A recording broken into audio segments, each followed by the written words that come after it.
باز هم آهنگی فوق‌العاده زیبا شنیدنی شاد با صدای آزاد کبریا.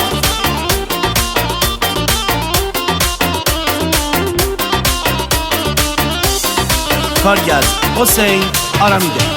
ای دل بلای دلبر حالا بالای دلبر قشنگری کای مازندرانی دلبر. ای دل بلای دلبر حالا بالای دلبر قشنگری کای مازندرانی دلبر.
بلبل بنه سرلانه دانه حتی بلبل داغشه بچه دانه حتی بلبل عاشق گم کرده دانه آی بمیرم بمیرم بمیرم داغ تره